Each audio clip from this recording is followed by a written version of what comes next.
Al hablar de las primeras películas filmadas, impresionadas en España, tenemos que hablar también de los temas que se abordan en esas películas. Por los documentos que se conservan, sabemos que estamos hablando de acontecimientos sociales, una llegada de tren, una salida de misa, de bailes en una fiesta local. Es decir, realmente eran imágenes comunes en toda aquella producción que se hacía en ese momento en todo el mundo.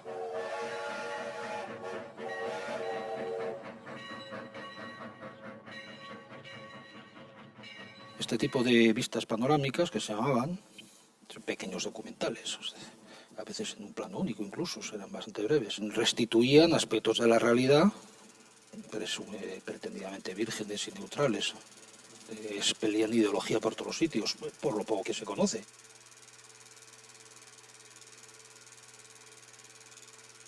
Lo que hay en las dos primeras décadas del cinematógrafo son varias cosas. Empezamos por las vistas de los hermanos Lumière, que son simples capturas, tomas de lo real, ¿no? De lo que ocurre ante la cámara. Y poco a poco se desarrolla un género que es el de las actualidades, ¿no? Que es el de buscar información más o menos importante que sea registrada por la cámara y a partir de ahí difundida.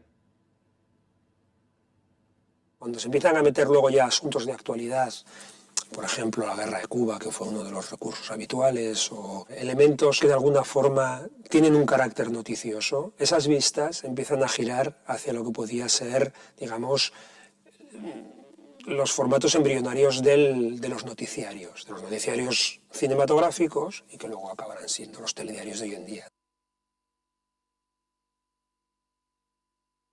Las vistas, las actualidades, las reconstrucciones dramáticas que se dan en esa época son en cierta manera una de las grandes vías en las que se desarrolla el complejo de las prácticas del cine primitivo. Evidentemente enfrentado a la otra, que es la de todo aquello que tenga que ver con la fantasmagoría, con el truco, con la magia, que es la que normalmente cristalizamos o la que normalmente solidificamos en torno a Georges Méliès.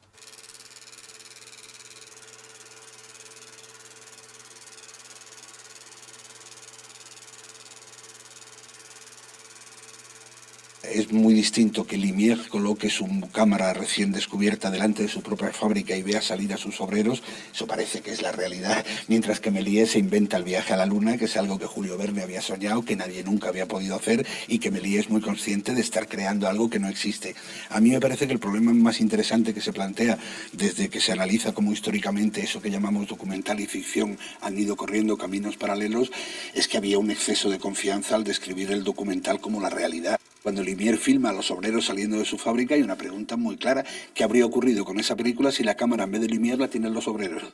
El mismo hecho habría tenido un punto de vista no solo radicalmente diferente visual, sino ideológico. Hablar del documental en el periodo del cine primitivo, es decir, entre 1895 y 1915, es un poco peligroso. Es decir, el documental es precisamente un género definido en los márgenes de lo que todos entendemos por cine. Es decir, hay una determinada definición del cine que pasa por el concepto de relato visual. Y entonces se dejan unos ciertos márgenes. Esos márgenes son ocupados por el cine de animación o por el cine documental. Pero el documental es un género estrictamente narrativo, ¿no? Para hablar de documental hace falta que la ficción se mezcle ahí, ¿no? Y eso no va a ser eso va a ser a partir de la ficción y la experimentalidad se mezcle. Y eso va a pasar a partir de mediados de los años 20, que va a haber una serie de cineastas que empiezan a mezclar cuestiones de esas vistas con elementos de la puesta en escena de la ficción y con elementos más experimentales. Y ahí van a salir los primeros brotes de lo que luego va, digamos, de alguna forma a configurar el espacio documental.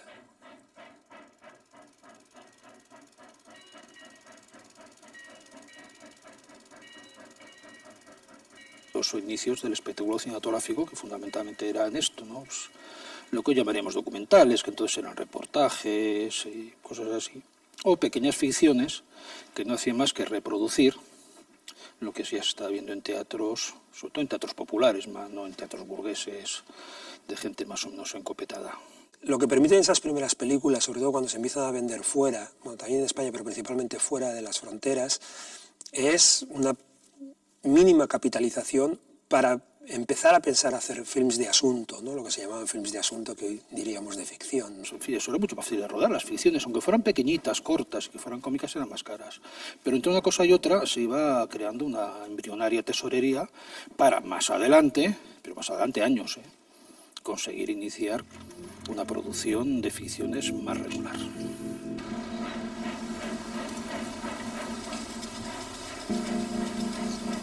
Desde sus inicios, el cine se interesó por retratar la vida cotidiana a través de cintas de corta duración, que mostraban un plano general de algún acontecimiento interesante que mereciese la pena fotografiar en su desarrollo temporal.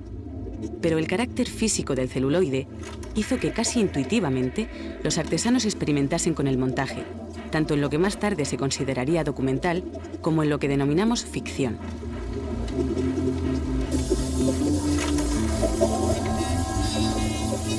Cortando y empalmando fragmentos de tiempo, se contradecía una vez más el carácter objetivo que aparentaba este medio, que además dependía intrínsecamente del punto de vista del cineasta. Lo curioso es que en España, la incapacidad industrial de los primeros años del cine dio pie a que gran parte de las producciones fuesen de carácter documental, antes incluso de entrar en ficciones basadas en el teatro o en guiones de ficción escritos para la pantalla. De modo que me quedaba investigar sobre cuándo y cómo comenzaron esas primeras actividades industriales. En España, concretamente, se puede decir casi con rotundidad que antes del año 5 no hay cine, prácticamente. Hay dos cositas, pero no hay cine. A partir del 5 empiezan a haber ya empresas que se establecen en Barcelona, en Valencia, a Casa Cuesta, que empiezan ya a elaborar un cine primitivo, pero un cine, ¿no? Durante el primer tercio del siglo XX, el cine se centralizó en Cataluña, quizá por la proximidad con Francia y proximidad, por lo tanto, con las productoras importantes del momento, en su momento Lumière, después Gaumont, Pathé, etcétera, etcétera. Esto permitió que se desarrollara un sector industrial importante en Cataluña, con una amplia variedad de empresas en cualquiera de los tres sectores industriales que la consolidaron como motor indiscutible del cine de España. Barcelona era una sociedad más desarrollada, más industrializada y con una burguesía un poco más atenta a una serie de aspectos culturales y a lo que se podría llamar entonces la modernidad. Las diferencias entre Madrid y Barcelona son evidentes. Barcelona es una ciudad que ha llegado a la industrialización y que llega a la industrialización muchos años antes que Madrid.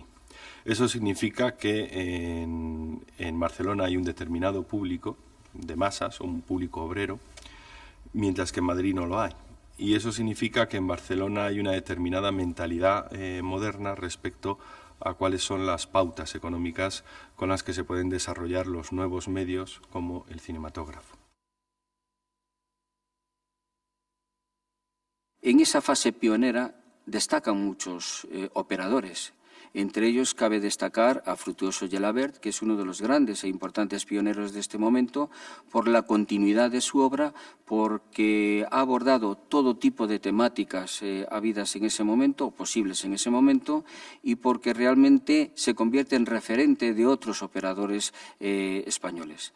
Son muchas sus películas, siempre se habla de la primera película de ficción, Riña en un café, que es una comedia prácticamente, un único decorado, un único plano, etcétera, etcétera.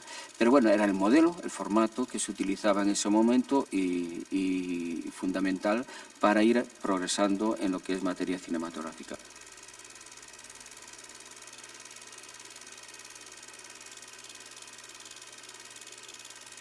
Fructuoso Gelabert es una persona muy acreditada y con bastante prestigio. Por ejemplo, tiene una prolija obra documental de vistas panorámicas, que no se conserva casi nada, claro, pero que por los títulos que sí se conservan y algunas películas que se conservan, lo que se ve es que siempre está atento a lo más pintoresquista, lo más suave, lo menos conflictivo. Luego hay películas del año 9 que se conservan y es un tipo absolutamente primitivo, o sea, sentido, por lo que se entiende, frontalidad del cuadro, entradas y salidas teatrales, etcétera, etcétera. Es mucho más moderno lo que está haciendo en Valencia Ángel García Cardona, que es el editor del Ciudad del Valde, que trabajaba para el productor Cuesta.